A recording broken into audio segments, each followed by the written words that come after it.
Так вот, если пытаться разобраться, в чем смысл главной молитвы, если Христос давал эту как главную молитву, наверное, там есть высший смысл. Давайте разбирать поэтапно. С чего начинается молитва? То есть, молитва начинается с того, что мы часть Творца. Признание того, что мы божественны по своей сути. Первое. Дальше. Сущий на небесах. Это означает, что если Он наш Отец, то значит Он в нас. Мы его несем в себе. Его гены, ну, скажем, физического отца гена мы несем в себе.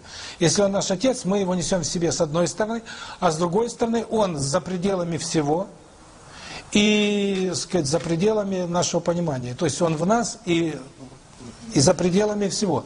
То есть это уже, в принципе, портрет Бога. Дальше. Да светится имя Твое, да, сказать, придет царствие. Что это означает?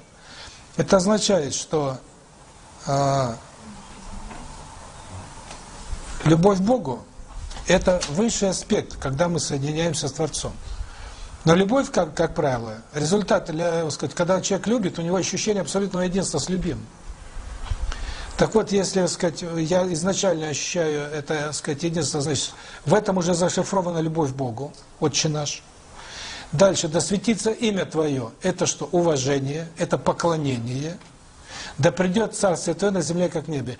И это принятие божественной воли. То есть, как обычно развивается человек? Сначала он должен принять божественную волю, потом он должен, сказать, испытать благоговение перед Творцом. Потому что если нет благоговения, пренебрежение приводит к тому, что мы себя ставим на первое место, а Творца на второе, ну а дальше начинается дьяволизм. А потом ощущение любви. Здесь обратный процесс. Любовь, восхищение, благоговение и принятие божественной воли. Дальше, сказать, дай хлеб насущный нам каждый день. В принципе, кажется, мы просим, сказать, чтобы дал нам хлеб. А на самом деле это не просьба.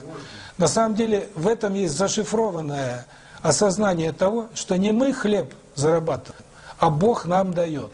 Что это означает? Что все блага не мы получаем, а Бог нам их дает. То есть все блага от Бога.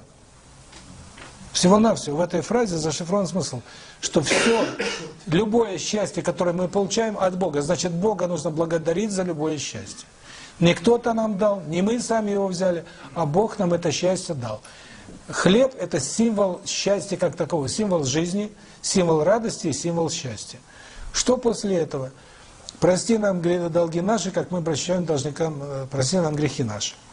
Вроде здесь тоже желание снять с себя все грехи. Прости нам грехи, то есть сними с меня все грехи, и пускай я буду здоровым, богатым и счастливым. А на самом деле, подсознательно, совершенно другой аспект. Прости нам грехи наши, если бы только звучало, это была бы больше магия. Но как мы прощаем должникам нашим, что это означает? Это означает всего-навсего, что грехи Бог прощает тому, кто умеет прощать других. Все. Что значит умение прощать других? Это умение признать божественную волю. Не тот человек меня обидел, а Бог через него. Это принятие божественной воли, прощение. Это понимание, что я несовершенен, что это мне поддержка. Это умение принять жертву. Прощение – это жертва. То есть ты меня обидел, я тебя прощаю. То есть я это принимаю, эту потерю. Я не буду мстить. Значит, в прощении есть и жертвенность, и готовность измениться, и принятие божественной воли. И если я научился прощать людей, то значит я очищаюсь, я меняюсь, и с меня грехи снимаются.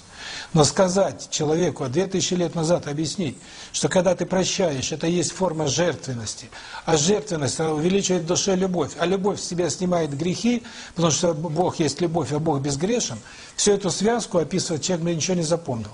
Поэтому идет просто: прости нам грехи наши, как мы прощаем должникам нашим. Если я никого не научусь прощать, то мне не прощены будут грехи свыше. Значит, весь смысл этой фразы не в выпрашивании снятия грехов, как ее понимают буквально, а в том, что я понимаю, когда я учусь прощать, жертвовать и меняться, и видеть божественную волю, то, соответственно, я очищаюсь от грехов. И дальше: не веди нас в искушение, а избавь от лукавого. Сказать, вроде бы, как бы, избавь от лукавого и так далее. На самом деле здесь то же самое, сказать, подсознательное, сказать, раскрытие истины. Что такое искушение? Это есть вожделение. самое главное искушение не для тела. От телесного искушения можно, так сказать, закрыться. От духовного вожделения, власть, деньги и так далее, можно уйти и так далее. От душевного вожделения уйти тяжелее всего, потому что это счастье общения с любимым человеком. Это человеческая любовь. Это, так сказать, сексуальность не в плане животного, а именно в плане раскрытия. И вот здесь вот это вожделение, оно очень легко может любовь к другому человеку закрыть любовь к Богу. Поэтому это и есть искушение. Так вот, когда я обращаюсь к Богу, это означает, что если мои просьбы исполняются, чтобы мне Бог помог поставить счастье от общения с любимым человеком, сказать, главное искушение – это вожделение, это искушение души. Чтобы я наслаждение для души не ставил на первое место по отношению к любви к Творцу.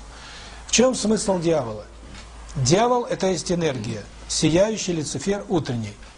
Энергия – это есть производная любви.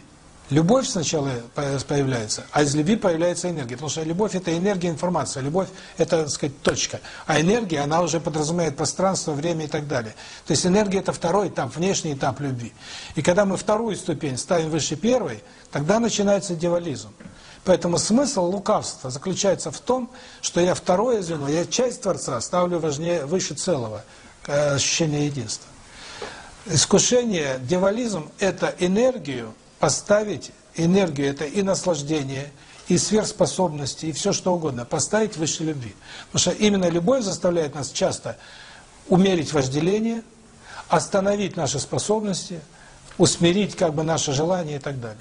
Значит, когда я обращаюсь к Богу, что не введи меня в искушение, это означает, помоги мне преодолеть вожделение, избавь от лукавого, помоги мне преодолеть желание поставить наслаждение выше любви.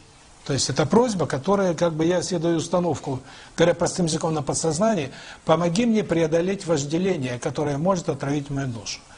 Значит, если все это проанализировать, то в конечном счете мы выходим на что? Это есть соблюдение первой заповеди, единство с Богом и любовь к Нему. Это есть принятие божественной воли. Это есть, опять же, подтверждение единобожия. Любовь к Богу, которая абсолютно едино обнимает всю Вселенную, большее счастье, чем любовь к кому бы то ни было. Любое наслаждение подразумевает общение с объектом наслаждения. Любимый человек, еда, сказать, власть, деньги. В любом случае, любое наслаждение – это есть часть, а любовь есть целое. Как только наслаждение, вожделение выходит на первый план, начинается распад, начинается, сказать, грех. В аспекте Адама и Евы, в аспекте дьявола, но здесь одна и та же тема.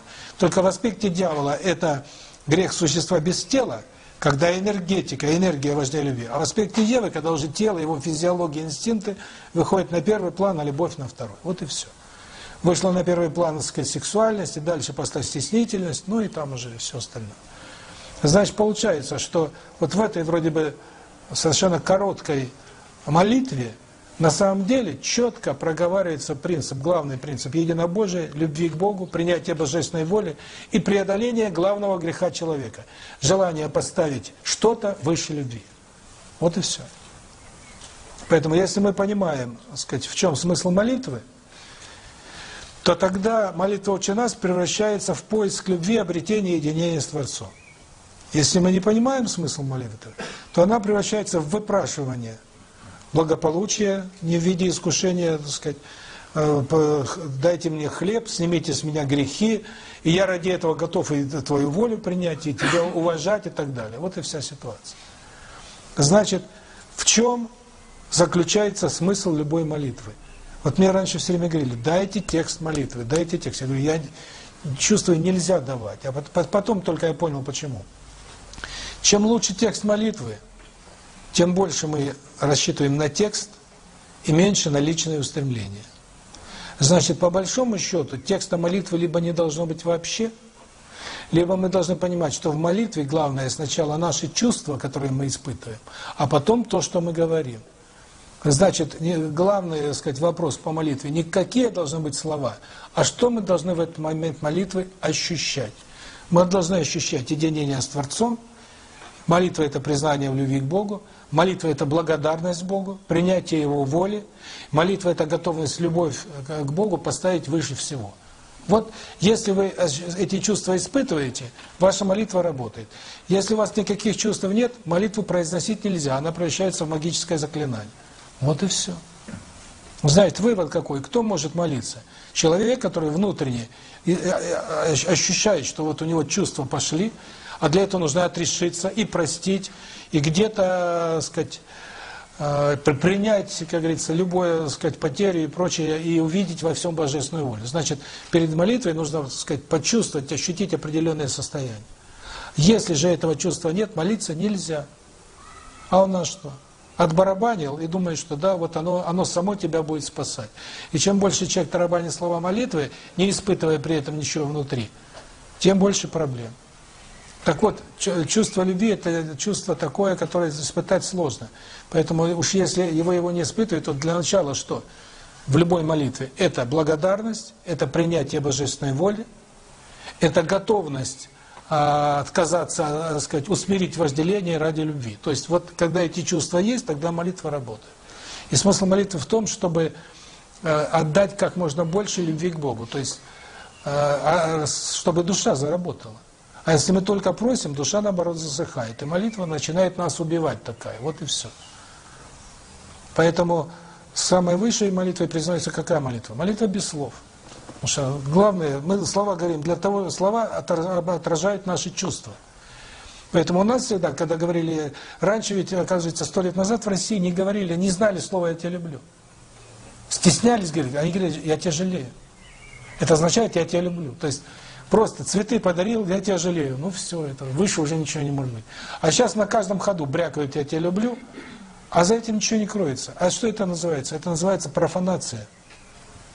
Это называется лицемерие. Вы знаете, что такое лицемерие? Это ложь. Когда вы говорите то, чего вы не чувствуете. Поэтому лицемерие и лжесвидетельство – это одно и то же. Только лжесвидетельство – это присутствие свидетелей, я лгу. А лицемерие, когда я просто человеком говорю, и то, что я говорю, не соответствует тому, что я чувствую. Все говорят, я рассказывал, как женщина говорит, я решил быть искренней, вы призываете. Пришла, все рассказала начальнику, меня выгнали. Так вот, нужно, сказать, искренность – это не то, что говоришь то, что ты думаешь, а говоришь то, что ты показываешь, то, что ты чувствуешь. Искренность должна быть не в словах, не в мыслях, а в чувствах. Вот тогда это нормально. Поэтому если я не испытываю чувство любви, я не имею права об этом говорить, иначе это ложь, лицемерие и лжесвидетельство. А сейчас посмотрите американские фильмы. Там по любому поводу «я тебя люблю», «я тебя люблю». Там же чуть ли не, сказать, любой грабитель скоро будет на улице подходить. Сначала «я тебя люблю», а потом уже все остальное. Дети родителям выплевывают это слово «я тебя люблю» просто так, как фиксация. «Я тебя люблю», хорошее настроение. То есть слова должны быть завершением того чувства, которое у нас появилось. Словами мы описываем чувство. А когда чувства нет, а мы говорим слова, это лжесвидетельство. И к чему оно приводит? То так же, как человек, ничего не испытывая, молится, это такая же ложь. Вот мы думаем, почему сейчас вот очень принято в Америке говорить «я тебя люблю», не испытывая никаких эмоций. Чисто так. А потому что мы привыкли молиться, лжесвидетельствуя. Вот отсюда идет так же. Молитва – это признание в любви к Богу. А когда мы говорим «я тебя люблю», мы то же самое признаемся в любви к другому человеку. При этом чисто, может быть, в лучшем случае теплое чувство ощущая. Вот и все. Поэтому лучше сделать какой-то поступок в плане, так сказать, искренности, заботы, внимания, подойти, погладить, что-то, подарок сделать. И вот это чувство. А если мы говорим, там говорят, но при этом, так сказать, денежки, распадаются связи между людьми. И человек уже пытается молиться, а у него ничего не получается. И он считает, что он молится Богу, он приходит, думает, что приходит благодать. И священник ему объясняет, что грехи снимаются. А потом реальное соприкосновение с божественной энергией, он умирает на глазах. Вот и все.